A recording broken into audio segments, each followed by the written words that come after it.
Viral warga ramai-ramai berebut air sinhole di situ Juah Batuah yang dianggap berkhasiat.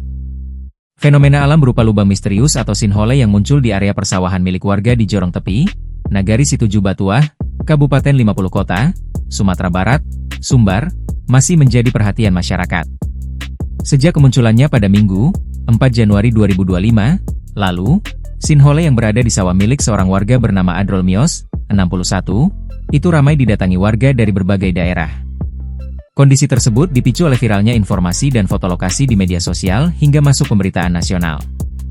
Ratusan orang memadati lokasi lubang runtuhan tersebut karena muncul anggapan liar mengenai khasiat air jernih yang menyerupai telaga di dasar lubang. Selain menjadi magnet bagi wisatawan dadakan, lokasi ini mulai diwarnai dengan praktik yang mengkhawatirkan akidah umat. Ratusan warga dilaporkan datang berbondong-bondong tidak hanya untuk berfoto, tetapi juga membawa pulang seceruk air dari dalam lubang tersebut.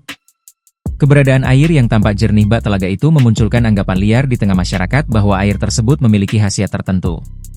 Padahal, hingga saat ini belum ada penelitian ilmiah maupun hasil uji laboratorium yang menyatakan air di sinhole tersebut aman dikonsumsi, apalagi memiliki khasiat medis.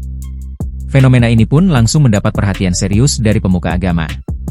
Ketua Umum Majelis Ulama Indonesia, MUI, Sumatera Barat, Buya Gusrizal Gazahar, angkat bicara mengenai tren masyarakat yang meyakini khasiat air sinhole tersebut. Menurut Buya Gusrizal, mempercayai sesuatu memiliki dampak medis tanpa adanya landasan atau riset dari ahlinya adalah tindakan yang tidak masuk akal. Beliau menekankan agar masyarakat tidak mudah tertipu oleh asumsi pribadi yang tidak bisa dipertanggungjawabkan secara ilmu pengetahuan. Menyakini sesuatu berkhasiat secara medis tanpa ada alasan medisnya berarti itu kebodohan, ungkap Buya Gusrizal dalam keterangan tertulisnya yang diterima, Jumat, 9 Januari 2026. Menyakini sesuatu berkhasiat secara gaib tanpa kabar yang syahih berupa wahyu dari Allah Subhanahu wa Ta'ala berarti keyakinan berasal dari hayalan, tahayul, yang kita kenal sebagai hurafat, jelasnya. Download Tribun X sekarang, menghadirkan lokal menjadi Indonesia.